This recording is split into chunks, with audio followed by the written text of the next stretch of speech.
Hi, this is Starkie Sowers. Welcome again to another Plus Program training series. Today's topic, winter health or cold and flu season, and this is part one. So when we think of cold and flu season, is there actually a cold and flu season? Well, believe it or not, there is what we typically call a cold and flu season, and that's usually from the late autumn or from the late fall throughout the winter. And typically that's when most people kind of deal with the problem. Doesn't mean that you can't get a cold or flu throughout the rest of the part of the year. No question about that. I'm sure a lot of you guys might have experienced that at one point or time as well. All right, so with that said, let's look at some specifics about colds and flu and what's the difference between them. So when we look at a cold, it can be up to 200 different types of viruses that create a cold situation. And when it comes to colds, one thing that we know for sure is they usually typically have a little bit more of the upper respiratory symptoms. And then when we look at a flu, typically it's the influenza virus that creates this situation. And there's what is known as A, B, and C. And influenza virus can also have little drifts and different types of things like that where they kind of change, creating different types of epidemics.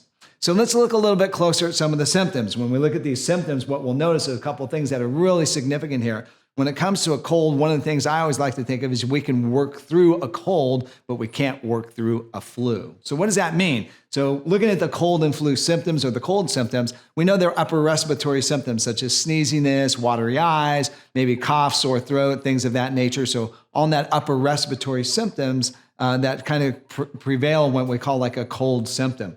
So a lot of times what this is just a response from the immune system that creates what we call swelling, and some type of inflammation that creates this like almost allergy type symptoms. All right. So once again, the duration on this usually about maybe 3 to 10 days, and then it's kind of over with, and it's not as severe as a flu. So when we look at a flu, what's nice about the flu, it's very dramatic. We almost like see the difference. And once again, it can last from anywhere from 4 to 14 days, but ultimately can last up to 3+ weeks. But the unique thing about a flu is this. Typically responded with a fever, and oftentimes not only fever, but also tiredness and lots of fatigue. And that would be a distinguishable difference. One thing to remember too, if you have cold or flu, it's always a good time to go to the doctor, have them check it out, tell you what the symptoms are. Those guys are the best guys when it comes to diagnosticians, so to speak. They can give you a better indication. All right, so with that said, how does the body respond and what does it do, so to speak, when it comes to cold and flu? Well, what we have is called an integumentary system. So that's our skin as well as our digestive system, the acids from the digestive systems, also as well the bacteria balance in the digestive system, as well as also the mucous membranes. And those are what we kind of say keeps the outside invaders from being able to penetrate into the body. And so within that system, there is what is known as a secretory immune system. And that secretory immune system, anytime it gets any type of a pathogen or a foreign invader, it will mount up some type of an immune response at a local level. So it might be inflammation, also might be a macrophage. And so that's typically where those symptoms we were talking about come about, where we get like, the runny eyes and the cold symptoms and things of that nature.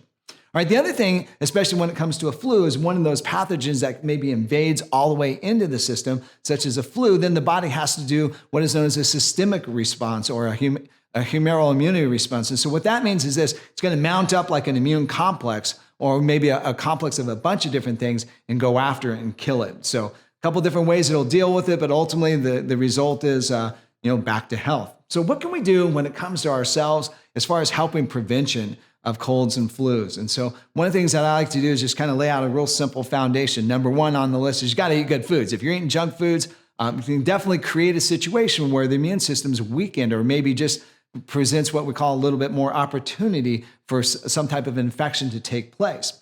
And so good foods would definitely include, whole grains as well as fruits and vegetables. The other thing that becomes critical in that situation is some protein foods, whether you're vegan, vegetarian, or whether you're non-vegan, vegetarian, protein foods would be critical. So the other thing on that list as well too is staying away from any type of junk food. So junk food, for instance, such as any type of sugar, can actually paralyze the immune system. It prevents it from working or being able to do what it needs to do. All right, so then next on the list, exercise. One thing we know about exercise, it also increases what we call the lymphatic flow or the circulation, and that helps the body detoxify and eliminate toxins, as well as to be able to deal with immune situations when it's compromised. So it's more effective if some type of a pathogen is in there when you're exercising, the body's immune system can reach it or get to it at a quicker point.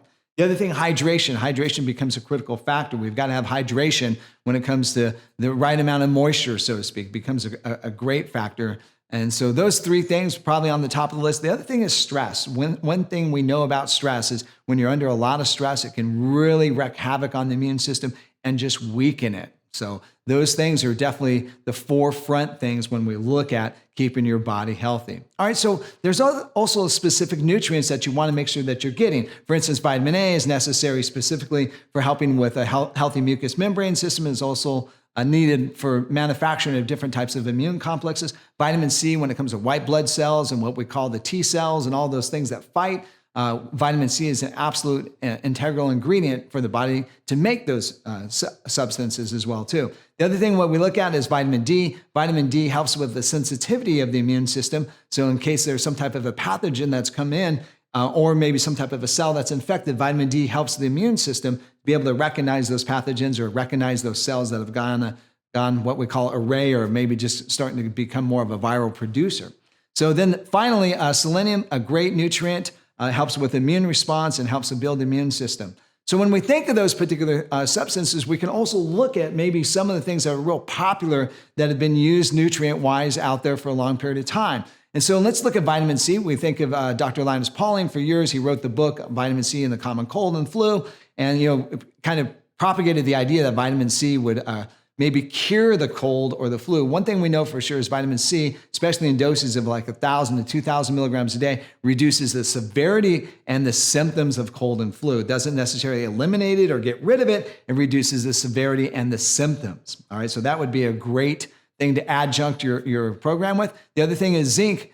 Zinc is a great nutrient that is necessary specifically for cold and flu. And there was actually a New England Medical Journal study that was done, and they used about 23 milligrams of zinc in a lozenge formula, and they did it up to 1 to 6 times a day, and it reduced the symptoms and severity of colds and flu as well. One thing to remember about zinc, though, is zinc can make you a little bit nauseous, so be careful when you first start it. Maybe use a tablet, wait a couple hours, and do another tablet. Follow the directions on the bottle would definitely be the recommendations that I would suggest, and this will definitely help reduce the symptoms and severities of the cold and flu.